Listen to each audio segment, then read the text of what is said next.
Olá, sejam todos bem-vindos para mais uma aula de arte da primeira série do ensino médio. Eu sou a professora Lúcia Santos e vou estar com vocês aqui nessa trajetória no mundo da arte. Então, vamos ver o nosso objeto de conhecimento da aula de hoje? Aula 12. Objeto de conhecimento, processo de funcionamento e compreensão da diversidade de linguagem em diferentes gêneros e suportes. Detalhamento. As linguagens artísticas e suas articulações com diferentes saberes científicos, históricos, culturais, políticos, econômicos e outros. Então, agora vamos dar início à nossa aula.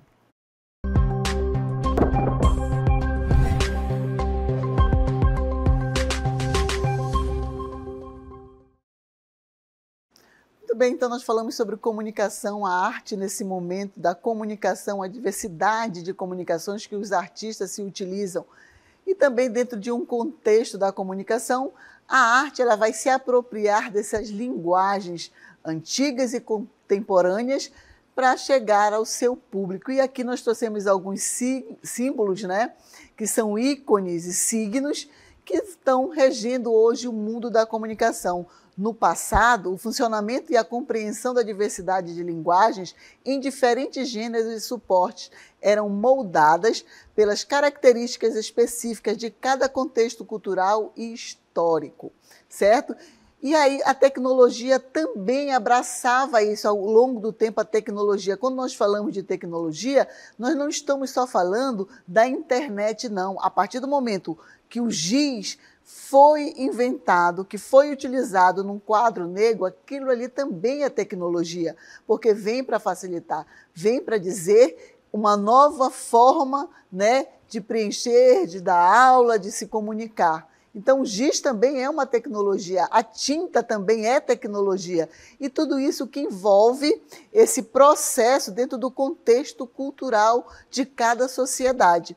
A evolução das formas de comunicação ao longo do tempo trouxe consigo mudanças significativas na maneira como as pessoas entendiam e utilizavam as diversas linguagens. Então, essa evolução que aconteceu, né, nesses meios diferentes, aí foi dando o quê? Mais, vamos dizer, conforto, praticidade para a população, para os seres humanos. Então, hoje, existem muitos signos e ícones e símbolos que as pessoas utilizam facilitando a sua comunicação. Ou até mesmo as pessoas que não estão inseridas nesse mundo tecnológico, desses símbolos e ícones, às vezes, o que isso significa? Os nossos pais, os nossos avós, quando nós apresentamos alguma coisa dentro da tecnologia que é utilizada no celular, nossa, mas o que é isso? A senhora não sabe o que é isso? Porque não está inserido nesse contexto. Agora acontece uma evolução muito rápida. Lembram lá na nossa primeira aula, quando nós falamos da pré-história, nós falamos de séculos e milhares de séculos para chegar de um período para o outro. E depois nós chegamos nas vanguardas, que já passavam apenas em décadas. Hoje nós temos aqui, vamos dizer, a evolução do celular. Eu acabo de comprar um celular na loja, quando eu tiro esse celular da loja, já tem um mais atualizado, já tem um mais avançado. Então, hoje é questão de segundos a tecnologia, a questão contemporânea, né? O mundo está muito rápido e nós, às vezes, o ser humano tem essa necessidade de querer acompanhar. Mas será que tudo isso é válido? Então, nós vamos ver como deu essa evolução ao longo do tempo dessa oralidade e a tradição. Vamos ver? Então, aqui nós temos a oralidade e a tradição oral, certo? Que diz o seguinte: em sociedade antiga e pré-letradas, a comunicação era predominantemente oral. As histórias, mitos e conhecimentos eram transmitidos de geração em geração por meio da palavra falada.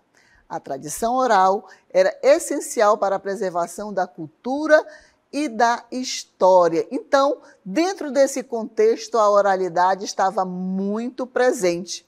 tá? E isso aí nós falamos também na nossa aula quando nós falamos no momento do folclore. O folclore vem trazer essas tradições, as suas crenças, os seus mitos, as suas lendas. E aí, quando nós falamos dessas tradições através da oralidade, foi isso que aconteceu. Em determinado momento, os folcloristas, os escritores, começaram a registrar isso, certo? Mas ninguém sabe como surgiu a lenda do boto, como surgiu o mito de Pandora, de Daphne e etc. Mas agora nós temos o legado da escrita. E aí começou a escrita onde? Vamos ver? Então, escritas e manuscritos, né, com o advento da escrita, as civilizações antigas começaram a documentar suas ideias de maneira mais duradoura.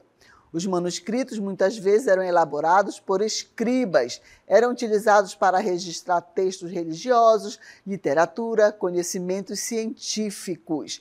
Lembram quando nós falamos lá do Egito, que nós falamos que o faraó ele tinha o domínio, ele que ditava as regras, a lei da frontalidade, os escribas eram justamente um assessor do faraó, que ele sabia ler e escrever, e ele escrevia o que o faraó ditava. Então, lá no antigo, lá no passado, esses manuscritos vão evoluindo através dos tempos. E com essa evolução vem o quê?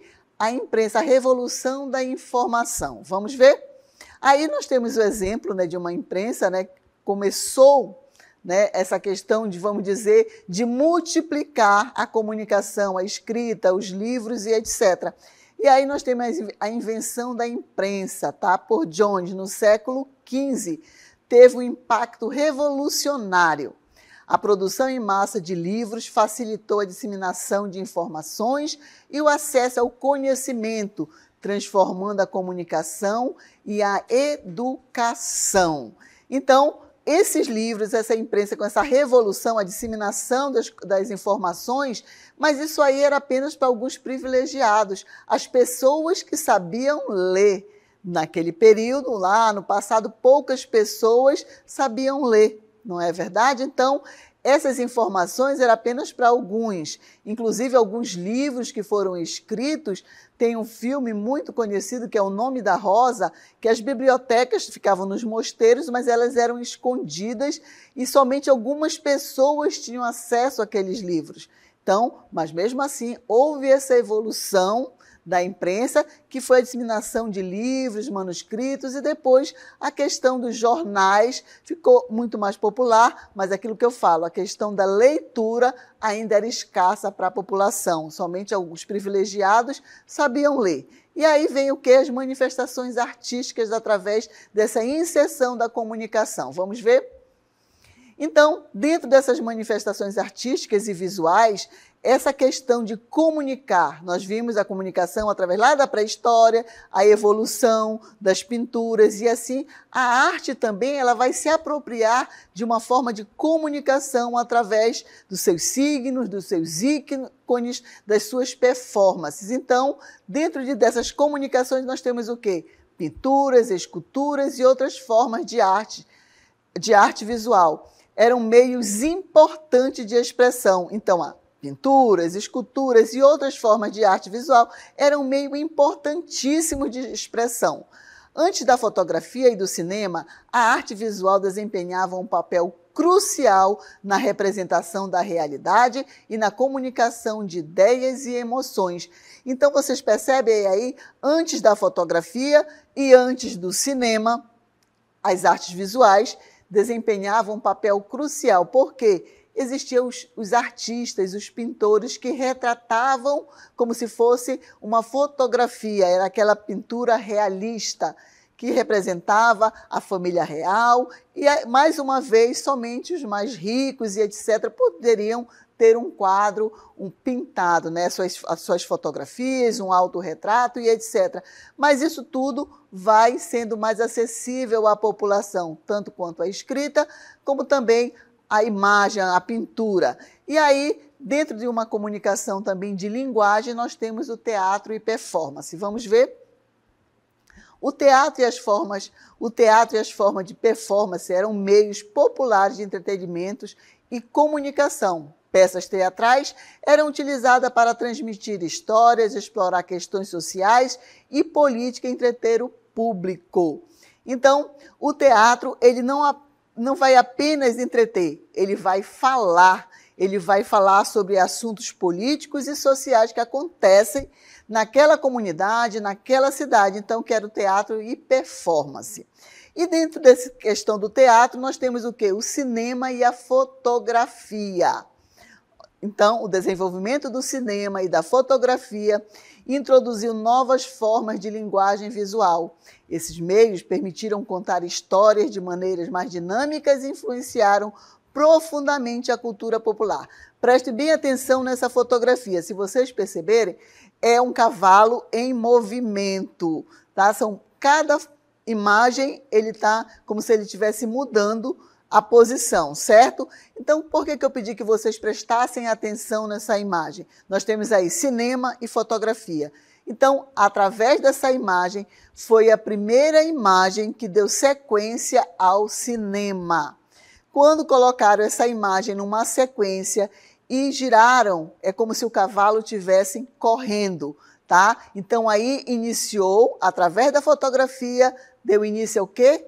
Ao cinema. Os primeiros movimentos do cinema aconteceu com essa imagem aí que vocês estão vendo. É como eles colocaram na sequência e giraram, e aí o cavalo ficou em movimento.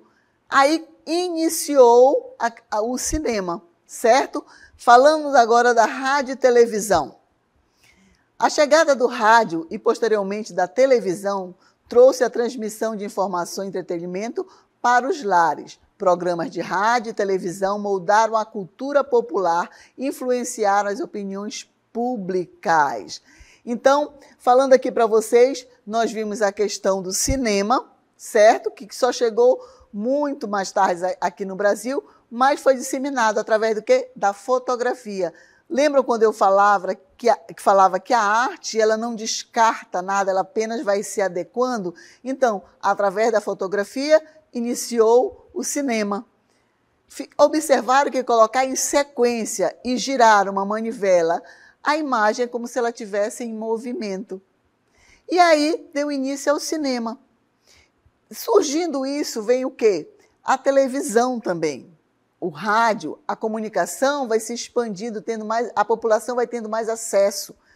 Certo que a televisão, somente alguns, sempre a classe mais alta da sociedade é que tinha acesso primeiro, mas depois vai ficando popular. Tanto é que existe um movimento na arte que é chamado de pop art, que é justamente a televisão ela toma conta, a rádio ela toma conta do meio de comunicação, ela vai difundir marcas, costumes à sociedade, que foi chamado de pop art, que era justamente o pop art vinha com a questão, o símbolo da pop art era uma lata de sopa, que era o quê? A cultura enlatada. As pessoas às vezes não questionam o que tem, mas a forma como é transmitida. Ah, está na televisão, um artista está usando, eu vou comprar. Então, é aquela cultura enlatada, não sabe se faz mal, se é bom, se não é, mas está na mídia, eu vou utilizar. Utilizando a rádio e a TV, nós temos o quê? Revistas e jornais. Vamos ver? Então, revistas e jornais, com o surgimento das revistas e jornais impressos, a informação tornou-se mais acessível ao público em geral. Isso facilitou a disseminação de notícias, análises culturais e literatura. Passando por essa parte, nós vamos ter o quê? A era digital e a internet. A era digital e a ascensão da internet trouxeram uma revolução na comunicação. A linguagem digital, incluindo textos, imagens, vídeos, interações online, transformou drasticamente a maneira como as pessoas compartilham informações e se conectam globalmente. Ora, nós vimos toda uma disseminação da comunicação, os meios, como foi evoluindo, e a partir daí veio o quê? O acesso à internet.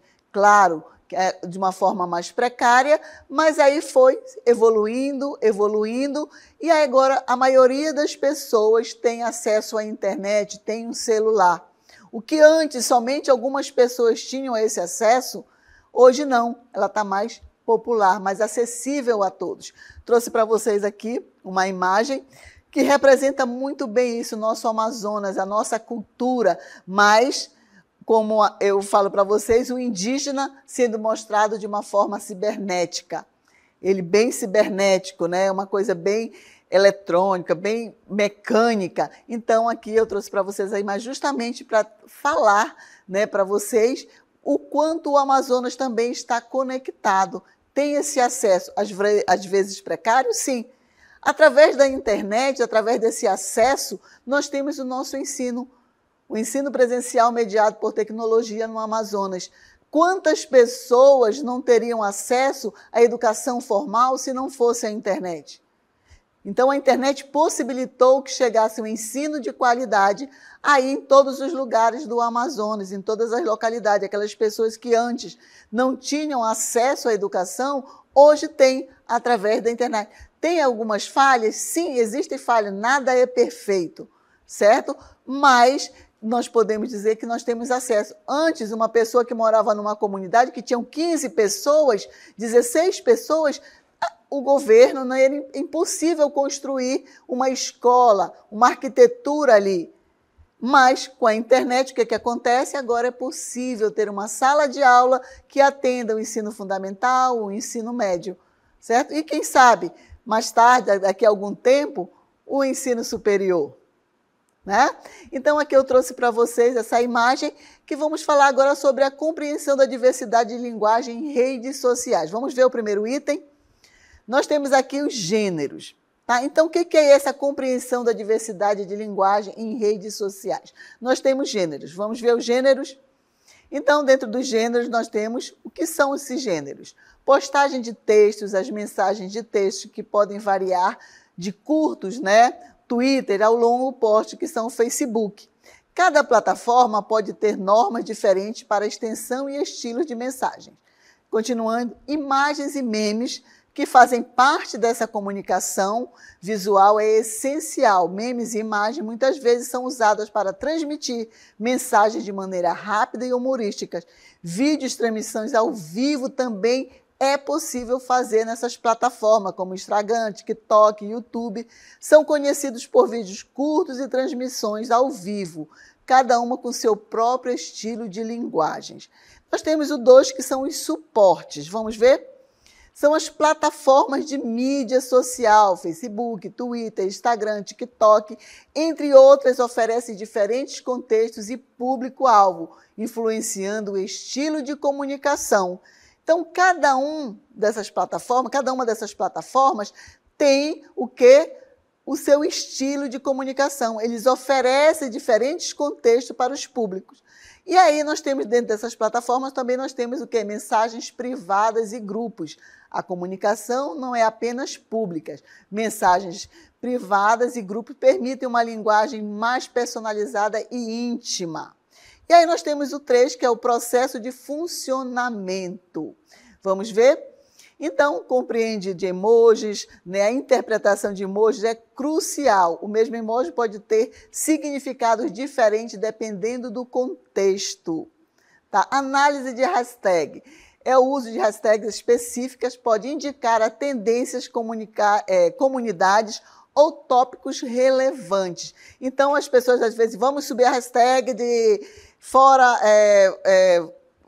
fome zero, vacina para todos. Então, isso vai criar, né, ela vai ficar em evidência e muito mais pessoas vão estar tendo acesso a esse tipo de mensagem. Então, as pessoas ficam se comunicando e cada plataforma tem o seu jeito de comunicar, de falar. Tem aquelas questões da privacidade, que você pode ir lá no privado. Tem gente que fala, me chama no privado para nós conversarmos, não é verdade? Então, isso acontece. Aí nós temos também o entendimento de gírias e abreviações. Cada plataforma pode ter sua própria linguagem formal, compreender gírias e abreviações é fundamental para a comunicação eficaz. Eu queria abrir um parêntese nessa questão do entendimento de gírias e abreviações, que às vezes as pessoas confundem estar utilizando uma plataforma digital e as abreviações e gírias. vão realizar uma redação ou escrever um texto na sala de aula e eles utilizam a mesma linguagem, eles não sabem separar. E isso não pode acontecer, gente. Vocês têm que saber o momento onde vocês estão nessas plataformas, conversando com seus amigos, certeza. Gente, eu já vi textos assim em redações, certeza, todos abreviados. Sabe, com caracteres que eles usam na internet. Também. Não escreve a palavra também, eles vão colocar o T, é BM. Isso é utilizado nessas plataformas, mas dentro da educação formal, dentro de uma redação, de um concurso, você não vai poder utilizar essas formas de comunicações que são aceitas nas plataformas. Sabe? São abreviações que são utilizadas naquele ambiente, então nós temos que saber separar. É justamente a adaptação da linguagem. Vamos ver? Então, adaptação ao público. Usuários ajustam sua linguagem com base ao público. O tom pode ser mais formal e mais descontraído que no Instagram. O Lineker, né, ele usa uma linguagem mais formal, que é mais para profissionais. Né? O Instagram não, ele já usa uma coisa mais descontraído, de amizade, etc.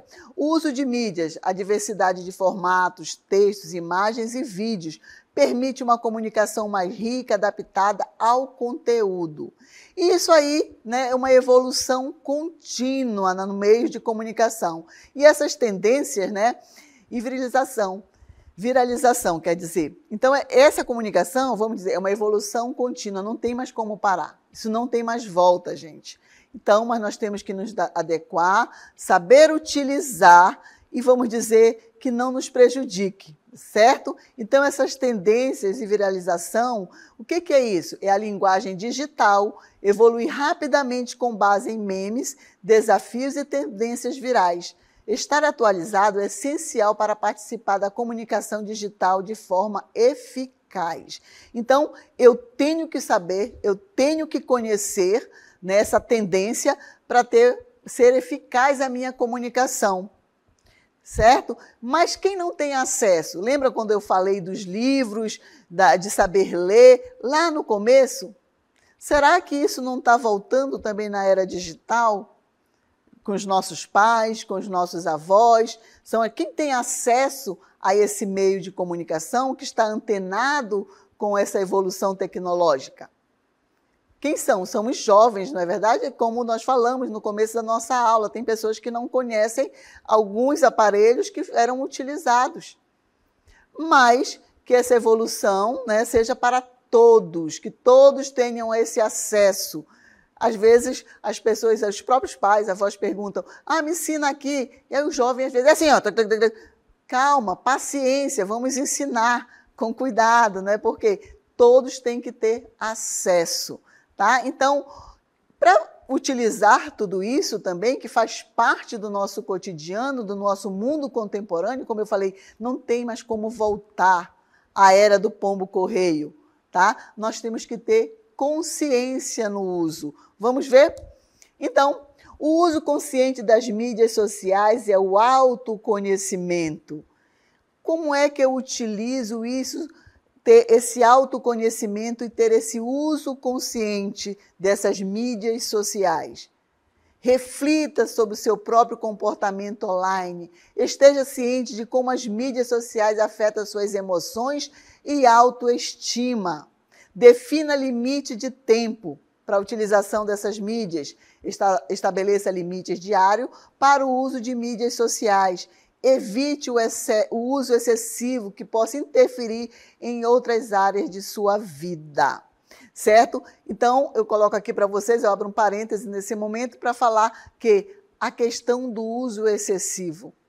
Aquilo que eu falei, as pessoas às vezes vão fazer uma redação, esquecem que elas estão fazendo uma redação na educação formal, estão prestando um concurso, fazendo uma redação para o vestibular, e que fazem abreviado. Então, eu tenho que ter consciência, eu tenho que saber os meus limites, eu tenho que reconhecer o momento que aquilo está tomando conta, que eu não estou tirando um tempo para ler um livro, para estudar, para ir além do que é passado na sala de aula, porque eu tenho que estar no WhatsApp, eu tenho que estar no Instagram, eu tenho que estar no Facebook, eu tenho que estar postando, e aí isso toma o meu tempo excessivo. Então, dentro disso nós temos que fazer o quê? Seja seletivo, vamos ver? Então, seja seletivo com as conexões, mantenha uma rede de contatos relevante e positiva, desconecte-se de pessoas ou conteúdos que causam estresse ou negatividade. Verifique fontes de informação, certifique que as informações que compartilha ou consome são precisas e confiáveis. Evite a propagação de notícias falsas ou desinformação. Então, cuidado com o compartilhamento excessivo, tá? Então, o que é isso? Seja seletivo ao compartilhar detalhes pessoais, considere as implicações de longo prazo antes de postar algo na internet. Gente, essa questão de ser seletivo, de pensar no que você vai compartilhar, eu digo que hoje o jovem, tudo ele quer colocar na internet, tudo ele quer postar, às vezes nem seleciona a sua imagem. A partir do momento que você compartilha, aquela imagem não te pertence mais. Ela está globalizada. E aí, de repente, você posta algo que mais tarde você vai se arrepender. E aquilo ali as pessoas vão resgatar, elas vão buscar, elas vão atrás. Então, acontece muitas pessoas, às vezes, entram em depressão, ansiedade, porque postaram ou foram agredidas através da internet. Por isso que você tem que ter, vamos dizer, o respeito, ser seletivo na hora de postar, ser seletivo na hora de comentar alguma coisa de uma pessoa. Será que se eu comentar isso, eu gostaria de receber esse comentário também? Então, tudo isso tem que ser seleto, você tem que falar, né? Ter todo o cuidado na hora das suas postagens. Então, nós também, para isso, nós temos que fazer o quê? Avaliar a nossa privacidade. Vamos ver? Avalie sua privacidade. Defina as configurações de privacidade para garantir que apenas as pessoas desejadas tenham acesso às suas informações. Esteja ciente de como as plataformas usam seus dados. Pratique empatia online. Seja respeitoso ao interagir com os outros usuários. Evite comentários negativos ou ofensivos. Faça pausas regulares, gente. Vamos ver o que é essas pausas regulares? Tire períodos regulares, né? Para quê? Para você se limpar. Acontecer assim, eu quero limpar a minha rede social, eu quero limpar a minha plataforma digital, né? E aí, desconecte-se com alguns dias, pode promover bem-estar mental. Desconectar-se. O que é isso? Deixar de usar. Hoje eu deixo de usar 1 hora, depois 2 horas, depois 3 horas. E você vai ver que você vai conseguir sim, tá? Foque na qualidade, não na quantidade. Priorize conexões significativas em vez de buscar um grande número de seguidores. Concentre-se em conteúdos relevantes e edificantes. Promova autenticidade. O que é promover autenticidade? Seja autêntico em suas interações online, evite a comparação constante com os outros e aceite sua própria jornada. Certo? Então, nesse momento, nós falamos justamente do que o mundo está envolvendo na questão das linguagens. Ora, nós temos acesso às plataformas digitais, nós temos acesso a todo tipo de conteúdo. Agora, quem escolhe esse conteúdo somos nós. O que eu quero acessar? O que eu quero falar? Como eu me sinto depois que eu posto alguma coisa e alguém faz um comentário? Como eu seleciono a imagem que eu vou publicar nas minhas redes sociais? Isso tudo é ter uma educação chamada de cyberespaço, no cyberespaço. O que eu quero que fique no meu cyberespaço? Eu tenho respeito com o outro? Se eu tenho, eu também quero respeito.